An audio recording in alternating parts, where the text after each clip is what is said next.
Hello to all, welcome back to GeoGyanam. This is Sangeeta. So today I am back with another Top Talk video on my channel.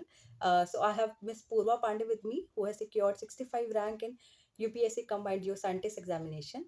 I would like to congratulate her for securing this rank in this examination and for clearing this exam. And after this, her video will get played and she will guide you how to prepare for this exam, how to approach for this exam. So I have asked some questions to her.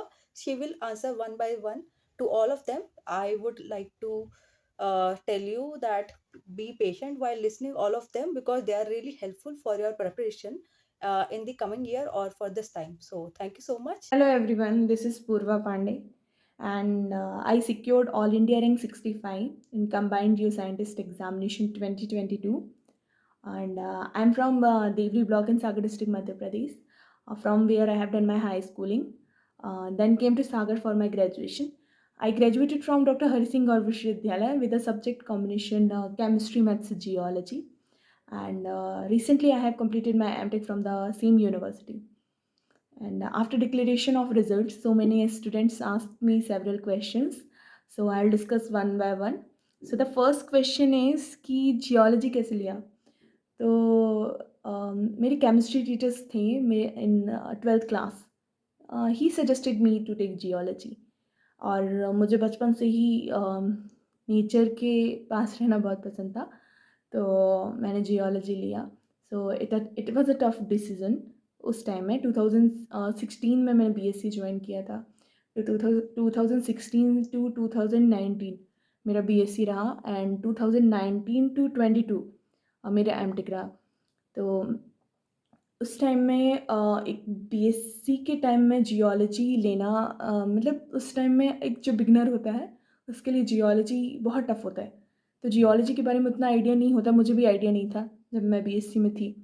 तो चीज़ें समझ में नहीं आती थी. लेकिन वही time है, यदि आप इस टाइम में बीएससी के बच्चे को जियोलॉजी के बारे में नॉलेज होता है, तो आपको तभी से प्रिपरेशन स्टार्ट कर देनी चाहिए. कॉलेज लेने के बाद कौन-कौन सी अपॉर्च्युनिटी होती है, आप किस-किस फील्ड में जा सकते हो. तो गवर्नमेंट की बात करें तो जियोलॉजिकल सर्वे ऑफ इंडिया, जो कि वेल नोन ऑर्गेनाइजेशन है, जीएसआई जिसे हम कहते हैं. तो इसमें आप एज़ अ जियोलॉजिस्ट जा सकते हैं after cracking this union public service examination, जो मैंने अभी क्रैक किया है. और इसके अलावा आप बार्क में जा सकते हैं. It's AMD, it is also one way. And आप गेट के थ्रू ओएनजीसी में जा सकते हैं. कुछ प्राइवेट कंपनीज़ होती हैं लाइक वेदांता एंड सीआईएल. जैसे कि मैं सागर यूनिवर्सिटी से थी, तो उधर मतलब कैंपस प्लेसमेंट नहीं होता है, तो हमारे पास ऑप्शन जीएसआई होता है. और भी गेट वगैरह आप क्रैक करके ओएनजीसी जा सकते हैं. लेकिन हमारा जो सिलेबस होता है सागर यूनिवर्सिटी का, वो ऑलमोस्ट सिमिलर है जीएसआई के. तो मैं स्टार्टिंग में जब बीएससी में थी, तभी मेरे कुछ सीनियर सेलेक्ट हुए थे जो एमटेक में थे उस टाइम जीएसआई में. तभी मैं डिसाइड की थी कि जीएसआई में जाना है. तो बीएससी में आप डिसाइड कर सकते हैं कि आपको किस किस साइड जाना है. तो बहुत से आप ऐसा भी कर सकते हैं कि आप 2 सब्जेक्ट साथ में लेके चल सकते हैं. 2 सब्जेक्ट मीन्स आप जीएसआई और ओएनजीसी दोनों साथ में लेके चल सकते हैं. आप गेट की प्रिपरेशन भी कर लीजिए, जीएसआई भी कर लीजिए. लेकिन यदि आप दोनों साथ में कर पा रहे हैं, तो मेरे केस में ऐसा था कि मैं जीएसआई की प्रिपरेशन करूँगी और साथ-साथ में गेट का जैसा भी होगा, मैं सिर्फ़ एग्ज़ाम दूँगी. तो हाँ, मेरा गेट में स्कोर उतना कुछ ख़ास नहीं रहा, लेकिन एग्ज़ाम क्लियर हुआ. तो मेरा हमेशा से था कि जीएसआई करना है. तो जब मैं एमटेक फर्स्ट ईयर में आई, तो मैंने अपना सिलेबस स्टार्ट किया. और मैंने क्या किया कि हमेशा ऐसा करना चाहिए कि आपका जो डिपार्टमेंट का सिलेबस है, उस सिलेबस और जीएसआई के सिलेबस मैं प्रॉपर्ली सिर्फ जीएसआई के बारे में बात करूँगी, क्योंकि मैं उसी एग्ज़ाम को देकर आई हूँ अभी. तो जीएसआई के सिलेबस को और आपके कॉलेज के सिलेबस को, दोनों में जो सिमिलर टॉपिक होते हैं, आप उनको हाइलाइट कर लीजिए. फर्स्ट, यदि आप एमटेक में या एमएससी में हैं और आपको जीएसआई ही देना है, तो मैं जीएसआई के बारे में बात कर रही हूँ. तो आप सबसे पहले तो आप दोनों सिलेबस को पास में रख के दोनों को हाइलाइट कर लीजिए. तो उससे क्या होगा कि सिमिलर टॉपिक जो होंगे वो आपका यहाँ भी कवर हो जाएँगे, वहाँ भी कवर हो जाएँगे. एक ही क्वेश्चन था कि आप साथ-साथ में कैसे डील कर सकते हैं, मतलब कैसे इक्विलिब्रियम बनाना चाहिए आपके एमएससी में भी और साथ-साथ आपके ये जीएसआई के लिए भी. तो अब दोनों को साथ के लिए दोनों जो सिलेबस है उनमें सिमिलर टॉपिक को हाईलाइट कर लीजिए और उसके बाद जो टॉपिक छूट जाते हैं उन्हें अलग से कर लीजिए। ठीक है? तो ये तो एक सिमिलर स्ट्रेटजी हो जाएगा कि दोनों को साथ में कैसे लेके चलना है। जैसे कि मैंने रनिंग में ये एग्ज़ाम निकाला है, तो इस एग्ज़ाम के लिए यही है कि आपको अपना एमएससी में भी उतना ही टाइम देना होता है। जैसे मेरा एमटेक था, तो हम लोग का फ़ील्ड भी होता है तीनों साल, तो उसी टाइम जनवरी टाइम में फ़ील्ड होता है जिस टाइम प्री होता है। तो बहुत हेक्टिक शेड्यूल हो जाता है, तो एक एमएससी के बच्चे, एमटेक के बच्चे के को साथ-साथ में प्रिपरेशन के लिए दोनों चीज़ें साथ में लेके जानी पड़ेंगी। तो ये फर्स्ट थिंग तो ये कि आप दोनों का सिलेबस में को हाइलाइट कर लीजिए और आप देख लीजिए कि कौन-कौन से टॉपिक सिमिलर हैं और आप जब पेपर्स होते हैं तो उस टाइम आप अपना डिफरेंट पढ़ लीजिए जो भी सिलेबस होगा और सेकंड थिंग ये कि जीएसआई का अलग नोट डाउन कर लीजिए। है कि मंत्र फॉर योर सक्सेस, हाँ, इसको मैं लास्ट में डिस्कस करूँगी। तो बात करते हैं कि जीएसआई के एग्ज़ाम की, तो what are the standard book. तो जीएसआई के जो पैटर्न है वो 3 टायर एग्ज़ाम है, प्रीलिम्स, मेंस और इंटरव्यू। प्रीलिम्स जो होता है 400 मार्क्स का होता है, मेंस हमारा 600 मार्क्स होता है और इंटरव्यू 200 मार्क्स। तो मैं जितना सोच पाई हूँ, मैंने इस एग्ज़ाम से जितना कंक्लूज़न निकाला है कि प्रीलिम्स में आप बहुत अच्छा स्कोर यदि कर लेते हैं, तो मेंस में एवरेज मार्किंग होता है, ये तो कन्फर्म है। मैं अपना जो रिज़ल्ट देखी हूँ, उस हिसाब से मुझे लगता है कि एवरेज मार्किंग मेंस में होता है। आप यदि प्रीलिम्स में बहुत अच्छा स्कोर कर लेते हैं, तो मेंस में यदि आप नॉर्मल भी सारे क्वेश्चन अटेम्प्ट करके आएँगे, तो भी आपका मार्क्स उतना ही आएगा। तो ये मुझे लगा कि हम लोग जब डिसर्टेशन से आए थे तो मैं उतना अच्छा स्कोर नहीं कर पाई प्रीलिम्स में, इस वजह से मेरा रैंक बहुत पीछे हो गया। तो मैं यही सजेस्ट करूँगी अभी जो प्रीलिम्स आने वाला है 19th फ़ेब को, तो प्रीलिम्स में बहुत अच्छा स्कोर रखिए, एटलीस्ट 200 टू 250, 200 टू प्लस ही रखिए। तो उससे ये होगा कि आप मेंस में जो कम मार्क्स भी आए, मेंस में एवरेज मार्किंग होता है, यूपीएससी हमेशा जब कॉपी चेक होती है तो एवरेज मार्किंग ही देता है। आप बहुत अच्छा लिखते हैं, बहुत रेयर केस होता है वो। आप 100, 110, 120 टच कर रहे हैं तो वो बहुत अच्छा मार्क्स है। तो वो मत सोचिए, सिर्फ प्रीलिम्स को बहुत अच्छा स्कोर, प्रीलिम्स में बहुत अच्छा स्कोर करिए, एटलीस्ट 200 प्लस 250 तक आप रखिए, ठीक है? और इंटरव्यू का वेटेज होता नहीं है, तो प्रीलिम्स स्कोरर है। आपका रैंक बनाने में, आपके सिलेक्शन में प्रीलिम्स बहुत इंपॉर्टेंट रोल प्ले करता है।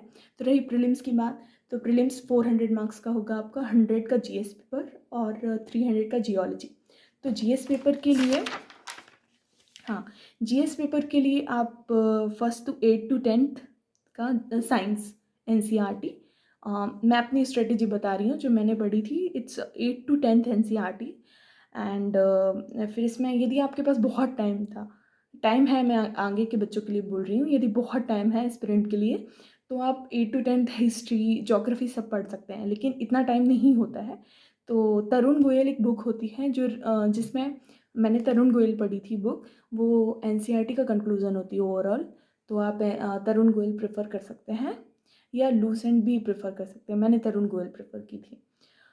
और साइंस के लिए 8 टू 10th एनसीईआरटी, बायोलॉजी के लिए 11th के कुछ चैप्टर्स और तरुण गोयल से मेरा कवर हो गया था।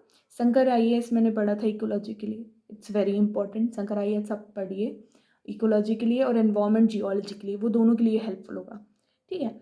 और रही बात, लोग बोलते हैं करंट अफेयर्स की, तो करंट अफेयर्स डेली पढ़ते हैं तो बहुत अच्छी बात है। जैसे मेरा रूटीन था कि मैं डेली खाना खाने के बाद विज़न आईएएस पढ़ती थी। तो मेरा ऐसा था कि मैं छत पे घूमते-घूमते डेली का विज़न आईएएस पढ़ लेती थी। तो आप वो रूटीन रखिए, आप खाना खाते हैं, तो उसके बाद आप विज़न आईएएस पढ़ लीजिए। और भी कोई साइट्स हैं, 15 मिनट की वीडियोज़ देख लीजिए।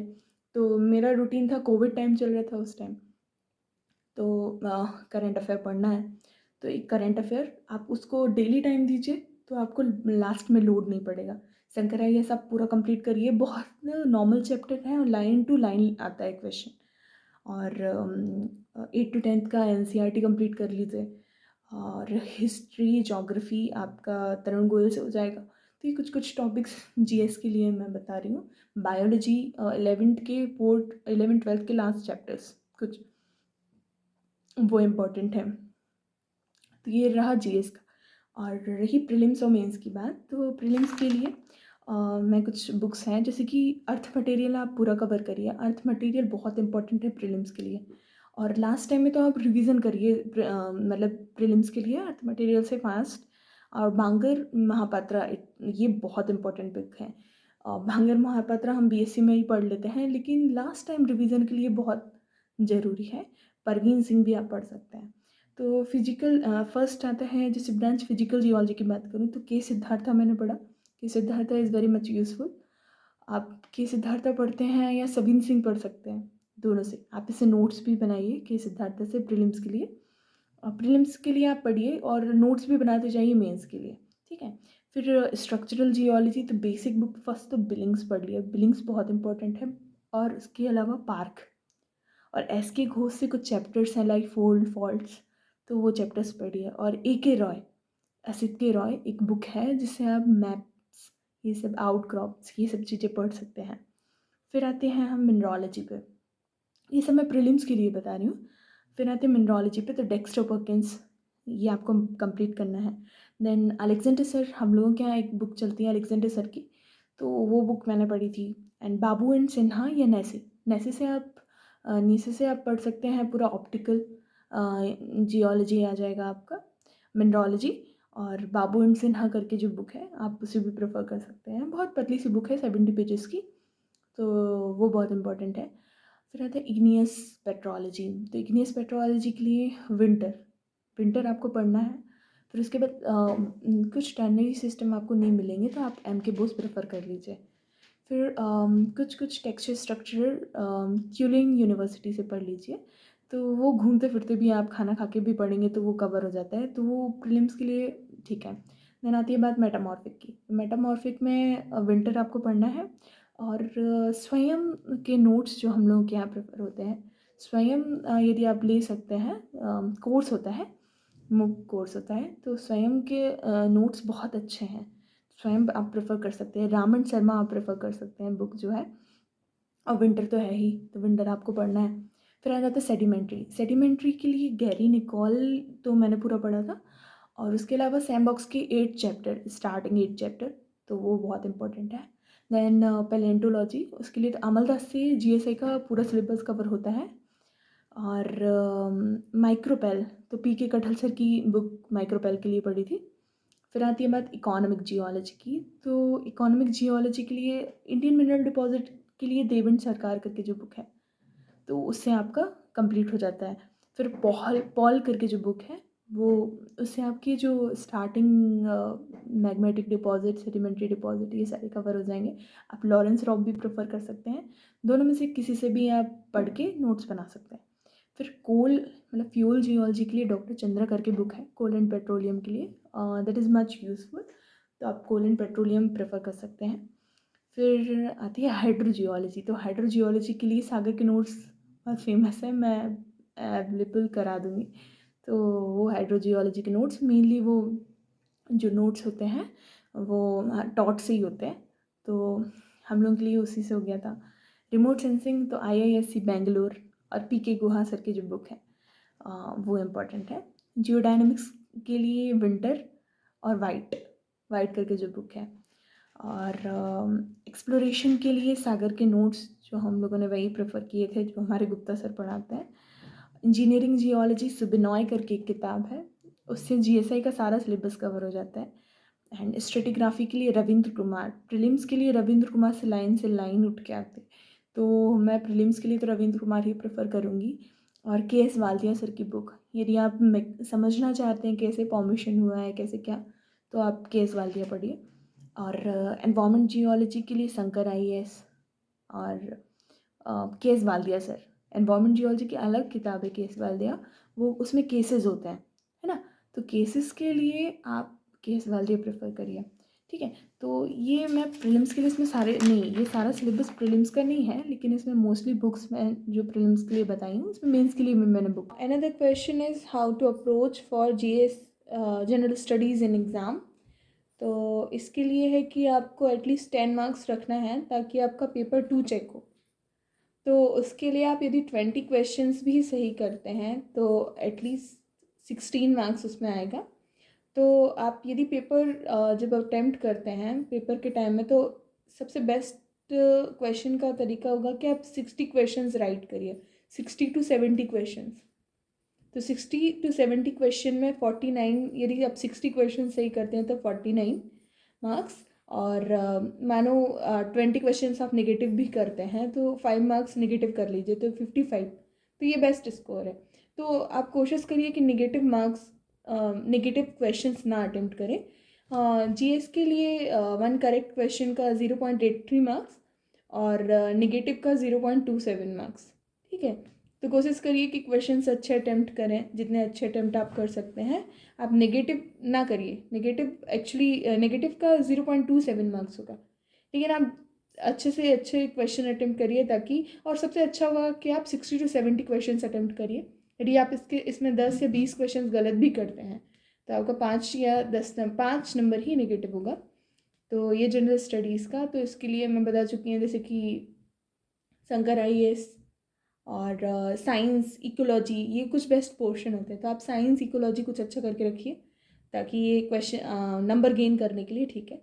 कि प्रीलिम्स के साथ साथ पढ़ते पढ़ते मेंस का नोट्स कैसे बनाएं, फर्स्ट थिंग है ना।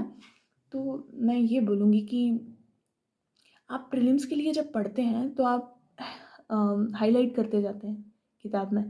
तो ऐसा करना चाहिए जैसा मैंने फॉलो किया। मैं ये बताऊँगी कि मैं प्रीलिम्स के लिए टाइम पे ही ऑलमोस्ट नोट्स बना ली थी। ठीक है, तो नोट्स मेकिंग के लिए अलग स्ट्रेटजी है। फर्स्ट थिंग तो ये मैंने प्रीलिम्स के लिए बताया। प्रीलिम्स के लिए आप सिर्फ स्टैंडर्ड बुक पढ़िए, उनको नोट डाउन करिए और लास्ट टाइम पे जो आपने बुक पढ़ी है उसका ही रिवीजन करिए। ठीक है, और महापात्र बांगर साथ साथ में आप पैरेलल लेके चलिए, तो वो प्रीलिम्स के लिए ठीक है नॉर्मली। और अब मेरा ही मेंस की बात, तो मेंस के लिए कुछ क्वेश्चंस थे कि हाउ टू मेक नोट्स। ठीक है, तो नोट्स बनाना तो किसी को भी नहीं आता है। नोट्स बनाना एक टैलेंट है। नोट्स बनाने के लिए क्या होता है, कई बार बच्चे पूरा बुक उतार देते हैं।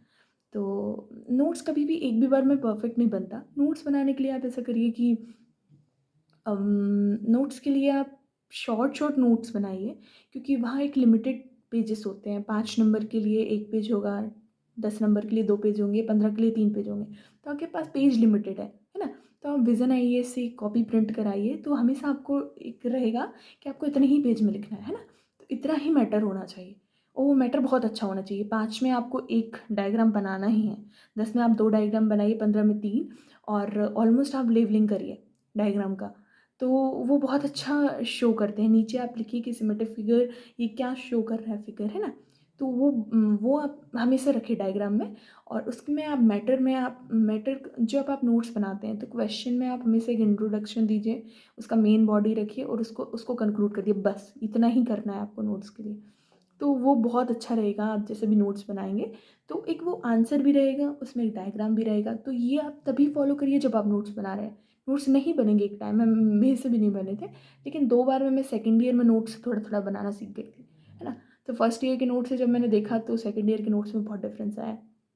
तो इसलिए मैं पहले ही बता रही आपको कि आप एक डायग्राम दीजिए, उसका आउटलाइन बनाइए, उसको फिगर आउट करिए, उसके नीचे लिखिए कि आपने क्या डायग्राम शो किया है, ये डायग्राम क्या शो करता है, और उसका एक इंट्रोडक्शन, एक मेन बॉडी और कंक्लूज़न। तो इस हिसाब से आप पूरा एक ऐसे ही स्ट्रक्चर में आप नोट्स बनाइए, ताकि यही आपका पैटर्न रहेगा। तो आप मेंस में भी आपको सोचने का टाइम नहीं मिलता है ना। मेंस में टाइम बहुत कम होता है, बहुत कम होता है। आपको जल्दी जल्दी सारा फिगर आउट करना है, आपको डायग्राम भी बनाना है। कई बार ऐसा होता है कि आप फिगर आउट क्वेश्चन लिख देंगे पर डायग्राम भूल जाएंगे, है ना। तो डायग्राम का लेवलिंग भूल जाएंगे, कुछ ना कुछ क्वेश्चन आप कुछ ना कुछ चीज़ भूलेंगे। लेकिन जब आप नोट्स बनाते हैं तो आप उसी स्ट्रक्चर में नोट्स बनाइए।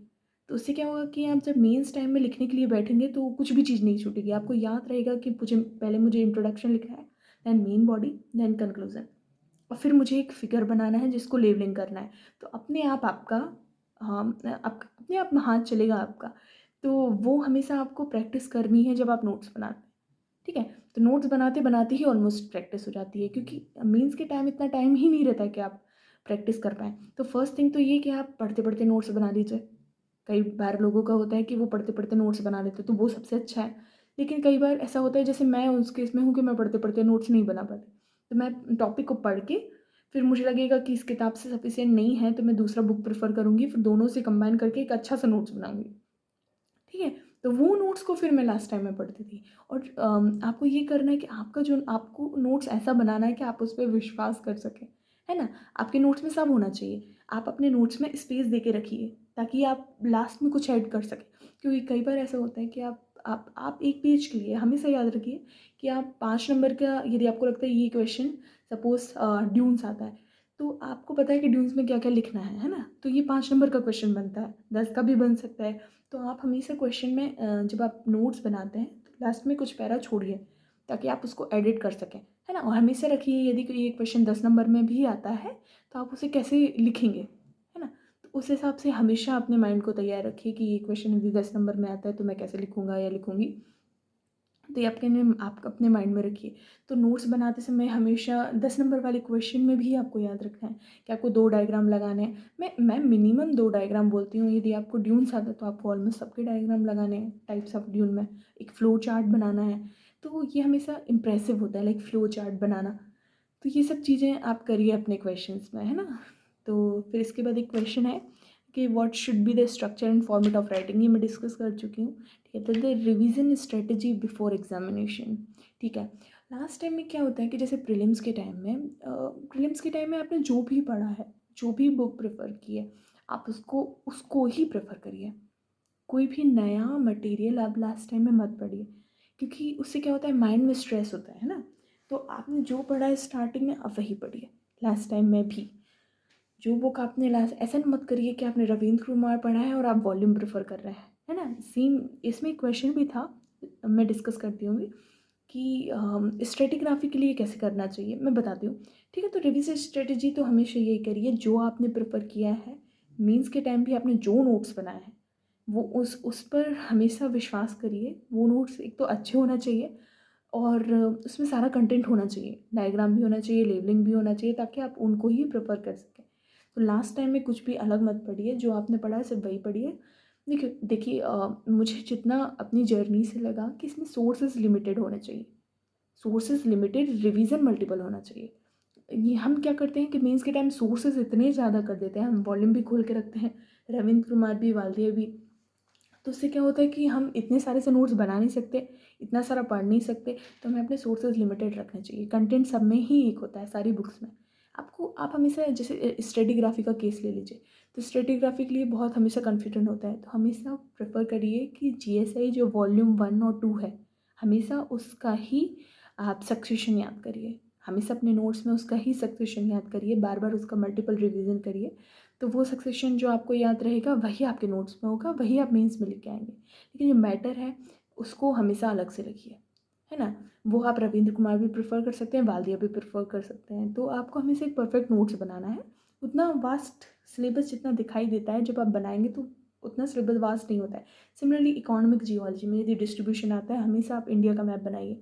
उसमें सारे, जैसे माइका आता है, तो जहाँ जहाँ माइका मिलता है उसको पॉइंट आउट करके इंडिया का मैप मैप का बहुत प्रैक्टिस करिए। आपको हर आंसर में जो इकोनॉमिक का होता है, लाइक डिस्ट्रीब्यूशन, उसमें आपको मैप बनाना है। उसमें आप पॉइंट आउट करके बताइए कि ये यहाँ यहाँ मिलता है इस टाइप से, तो वो मार्किंग के लिए बहुत अच्छा है। ठीक है, तो ये तो रहा कि स्ट्रेटिग्राफी की बात। ठीक है, तो इसमें यही है। और इंटरव्यू के टाइम ये रही मेंस की बात। तो बुक्स में अभी डिस्क्रिप्शन में भी मैम को भेज दूँगी, तो वो अपलोड कर देंगी कुछ कुछ बुक्स, जो बस मैं मेंस के टाइम, देखो प्रीलिम्स और मेंस में सेम बुक प्रेफर करिए, मेंस में थोड़ा सा एडवांस हो जाइए, है ना? और वो तो आप प्रीलिम्स के टाइम ही कर लेंगे। कई बार ये होता है मेंस में सिमिलरली 3 महीने का टाइम मिलता है। 3 महीने में मेरे हिसाब से आप 3 महीने में 1 महीने भी आपके जो रिमेनिंग नोट्स हैं उसके लिए देते हैं, तो 2 महीने भी आपके पास बचते हैं, और 2 महीने मोर देन सफिशिएंट है रिवीजन के लिए। उस केस में आपको बहुत टाइम लगेगा, यदि आपकी नोट्स बने ही नहीं हैं, है ना? तो जैसे मैं थी, तो मेरे कुछ कुछ नोट्स बने थे, लेकिन रनिंग में थी मैं लास्ट ईयर में, तो बहुत कम टाइम था नोट्स बनाने का। तो कई आप ऐसा भी कर सकते हैं। एक चीज़ मुझे बहुत से लोगों ने पूछा कि मेरी आदत है कि मैं बुक में ही नोट्स बना देता हूँ। तो वो बहुत अच्छी आदत है, वो बुरी नहीं है। आप उसमें स्टिक नोट्स लगाइए, उसमें ही एक्स्ट्रा चीज़ें लिख दिए। लेकिन क्या होता है कि जीएसआई में जो जो है ना, कि सोर्सेज, जैसे आप एटलीस्ट 2 बुक प्रेफर करते हैं। हर अच्छा मटेरियल एक बुक में नहीं मिलता है ना? एटलीस्ट 2 बुक की ज़रूरत होती है। तो इसलिए नोट्स, हैंड रिटन नोट्स बनाए जाते हैं। तो यदि आप उसमें वो कंटेंट इंक्लूड कर सकते हैं, तो आप बना सकते हैं, कोई इश्यू नहीं है। आप अपने बुक में नोट्स बना दीजिए, वो भी एक हो सकता है। ठीक है। बाकी आप हमेशा कॉपी में जब नोट्स बनाते हैं तो हमेशा स्पेस रखिए ताकि आप उसको एडिट कर सकें, है ना? तो उसमें क्या होगा कि क्वेश्चंस लिखने के बाद भी जगह रहेगा। बाद में आप मेंस के टाइम में भी आपको लगता है कि ठीक है, ये इंडिया का मैप था, इसमें कुछ-कुछ चीज़ें छूट गई, तो आप उसको तुरंत एडिट कर दीजिए, वो याद रहेगा आपको। एक चीज़ ये। और रही इंटरव्यू की बात, तो इंटरव्यू के टाइम में कुछ नहीं, Bangar Mahapatra is very much useful. तो वो बहुत इंपॉर्टेंट है। और इंटरव्यू हमेशा जो आपने 6 साल में पढ़ा है, मतलब मेरा 3 साल एमटेक, 3 साल बीएससी, वही आपको इंटरव्यू में काम आएगा, कुछ भी नया नहीं। इंटरव्यू के लिए स्ट्रेटेजी ये है कि आप रनिंग की मतलब करंट अफेयर्स पढ़िए उस टाइम का। जैसे मेरे टाइम में ही मुझे क्वेश्चन पूछे थे कि अभी रिसेंट में अर्थक्वेक कहाँ आया है, तो 1 जनवरी को ही एनसीआर रीजन में अर्थक्वेक आया था, जिसमें हरियाणा का झज्जर एपिसेंटर था। तो रिसेंट इंटरव्यू आपका टोटली डिपेंडेंट है कि आपने क्या 6 साल में पढ़ा है ना? 5 साल में, 5-6 साल जो B Ed M S C M Tech है उसके अकॉर्डिंग, तो वो टोटली डिपेंड करता है। तो एक चीज़ ये है कि इंटरव्यू का प्रिपरेशन नहीं किया जा सकता, ये तो कन्फर्म है। इंटरव्यू आपका ओवरऑल पर्सनैलिटी टेस्ट है, वो इंटरव्यू है ही नहीं, वो इट्स अ पर्सनैलिटी टेस्ट। और पर्सनैलिटी, आपकी पर्सनैलिटी कोई भी चेंज नहीं कर सकता सडन से, सडनली कोई चेंज नहीं कर सकता। तो जो आपकी पर्सनैलिटी है वो वही रहेगी। तो बस आप इम्प्रूव कर सकते हैं, तो आपका थोड़ा बहुत कम्युनिकेशन, थोड़ा बहुत तरीका, आप कैसे बोल रहे हैं, कैसे आपका अटायर, आप कैसे परफॉर्म कर रहे हैं किसी के सामने, तो मोस्टली यही इम्पॉर्टेंट है। रही बात जर्नी की, तो मैं ये बोलूँगी कि ग्रुप डिस्कशन बहुत इम्पॉर्टेंट होता है। हमेशा आप ऐसा करिए, मेरा एक दोस्त था, तो वो अभी एएमडी में जॉब कर रहा है, तो हम दोनों हमेशा साथ में पढ़ा करते थे। तो हमेशा, कई बार आप सिंगल नोट्स नहीं बना सकते, हम दोनों ने मिलके ही नोट्स बनाया। तो 2 लोगों में नोट्स बनाना या 3 लोगों में नोट्स बनाना, बस आपकी वाइब्स मैच होती हों, है ना? तो हमेशा, और ग्रुप डिस्कशन बहुत इंपॉर्टेंट रहता है। कई बार आपने जो नोट्स में लिखा है वो आप भूल जाएँगे, लेकिन आपने जो ग्रुप डिस्कशन किया है वो चीज़ें आपको याद रहेंगी। तो मेरे केस में तो ऐसा था कि ग्रुप डिस्कशन, मतलब हम लोग 2 लोग थे, तो दोनों ही डिस्कशन करके पढ़ते थे, तो वो चीज़ें याद रहीं। तो यदि आपका भी ऐसा कोई ग्रुप है तो आप ग्रुप में पढ़ सकते हैं। बाकी आप अकेले हैं तो प्रॉब्लम है ही नहीं, लेकिन ग्रुप में पढ़ना अच्छा होता है, चीज़ें याद रहती हैं, आप ज़्यादा से ज़्यादा रिकॉल कर सकते हैं चीज़ों को, तो ये चीज़ है। फिर उसके बाद, और तो यही मैं प्रीलिम्स मेंस का जो स्ट्रक्चर बताई आपको, और इंटरव्यू का तो सिमिलर वही स्ट्रक्चर के, इंटरव्यू का कोई प्रिपरेशन नहीं होगा, सिर्फ आप जो अच्छा पढ़ें वही चीज़। लास्ट टाइम सिर्फ महापात्रा बांग्ला रिवीजन करिए, इसके अलावा कुछ नहीं है। अर्थ मटेरियल, पूरी जर्नी में अर्थ मटेरियल मत छोड़िए, अर्थ मटेरियल को हमेशा पढ़ते रहिए। जैसे हम बांग्ला महापात्रा पढ़ते हैं, अर्थ मटेरियल को पढ़ते रहिए, वो इम्पोर्टेंट है। फिर हाँ, एक क्वेश्चन है कि हाँ, इस जर्नी में बहुत बार डिमोटिवेट होंगे आप, मोरल हर बार डाउन होता है। जैसे कि जो जर्नी है वो बहुत लंबी है, एटलीस्ट 1.5 साल इसमें लग जाता है, और प्रीलिम्स के बाद आपको वेट करना पड़ेगा, फिर मेंस के बाद आपको रिज़ल्ट का वेट करना पड़ेगा, इंटरव्यू के बाद आपको रिज़ल्ट का वेट करना पड़ेगा। तो हमेशा पॉजिटिव रहिए, हमेशा पॉजिटिव रहिए। इसलिए मैं बोल रही हूँ कि प्रीलिम्स में आप बहुत अच्छा स्कोर कर लेंगे तो आपको खतरा नहीं रहेगा, लास्ट तक आपको डर नहीं लगेगा। सिमिलरली रनिंग के बच्चों के साथ ये होता है कि आइडिया नहीं होता है उतना। मैं पूरा जर्नी फर्स्ट बार में ही देखी हूँ, तो मुझे ऐसा लगता है कि प्रीलिम्स में आप स्कोर करते हैं तो फर्स्ट टाइम में ही आप फर्स्ट, सेकंड, थर्ड ऐसा कुछ रैंक ला सकते हैं।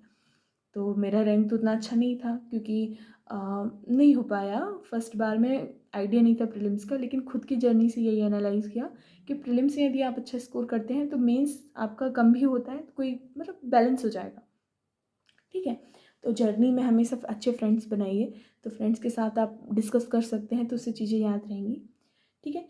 तो ये तो रही नोट्स मेकिंग, मीन्स इन सब की बात। बुक्स आपको कोई भी बता देगा, बुक्स बुक्स नॉर्मली मैं लिख भी दूँगी अपना डिस्क्रिप्शन में, जो जो बुक्स मैंने प्रेफ़र की।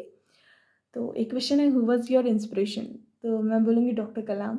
मैंने हमेशा उनकी 4 बातें सुनी हैं कि हैविंग अ ग्रेट एम। तो मैं हमेशा उस बात से हमेशा इतना प्रेरित थी कि मैं इंस्पायर हुई उनकी इस चीज़ से, और मैं हमेशा बोली कि मुझे जीएसआई जाना है, और मैं फर्स्ट बार में क्वालीफाई की, तो मुझे बहुत अच्छा लगा कि ठीक है, आप मैंने जो सोचा था वो हो गया।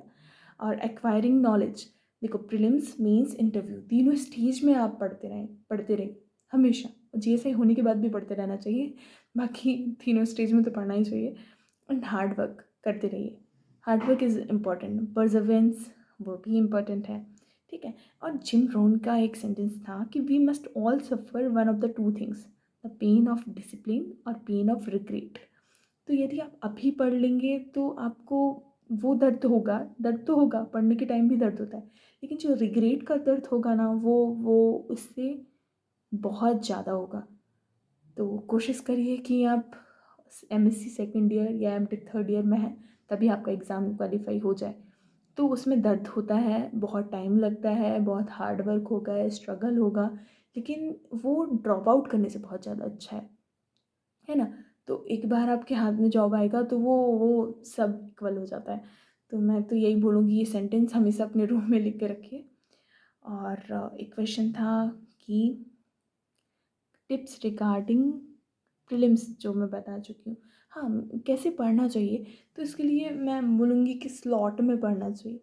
जैसे मैं करती थी लास्ट टाइम में, मैंने पूरा स्लॉट में पढ़ा, 3-3 घंटे के स्लॉट में दे देती थी।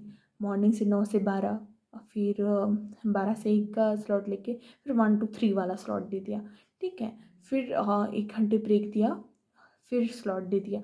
और हमेशा ऐसा करिए कि जो भी आपको चीज़ें पसंद हैं, जो भी आपकी हॉबी है, वो स्टार्टिंग से रखिए। क्या होता है कि लास्ट टाइम में जब इंटरव्यू का टाइम आता है तो आपकी कोई हॉबी नहीं होती और आप मतलब ज़बरदस्ती का कोई भी हॉबी बना दें। हॉबी तो वो होता है जो आप स्टार्टिंग से फॉलो कर रहे हो, प्रीलिम्स के टाइम से ही, क्या मतलब स्टार्टिंग से, बचपन से, चाइल्डहुड से आपके। तो हमेशा जो आपकी हॉबी है उसको फॉलो करते रहिए, वो इम्पोर्टेंट है। तो मैं यही बोलूँगी कि हॉबी सडनली इंटरव्यू के टाइम मत बनाइए। जो आपकी हॉबी है, जब आप बोर होते हैं उसको फॉलो करिए। अम, अ, वही इम्पोर्टेंट रहेगा, उससे आप अच्छा भी फील करेंगे, पॉजिटिव भी फील करेंगे। और हमेशा बी पॉजिटिव, मैं यही बोलूँगी। जर्नी इतनी लंबी है कि मोरल कई बार डाउन होगा, लेकिन आप अपने आप को संभाल के रखिए। हमेशा खुद से कहिए कि बी पॉजिटिव पूर्वा, जैसे मैं हमेशा बोलती हूँ बी पॉजिटिव पूर्वा बी पॉजिटिव, हाँ तुम्हारा हो जाएगा। तो ये चीज़ रखिए। आप अच्छे दोस्त बनाइए, कुछ दोस्त, ताकि वो आपको हमेशा सपोर्ट कर सके। तो ये तो इम्पॉर्टेंट है। मेजर टॉपिक्स, माइनर टॉपिक्स, तो ये आपके टॉपिक्स जो हमेशा ऐसा करा करिए, जब अब मेंस का टाइम होगा सारे क्वेश्चन पेपर को आप शॉर्ट आउट करके रखिए। मैं ऐसा की थी कि सारे क्वेश्चन ब्रांच वाइज लिख ली थी, मैं वो शेयर भी कर दूँगी।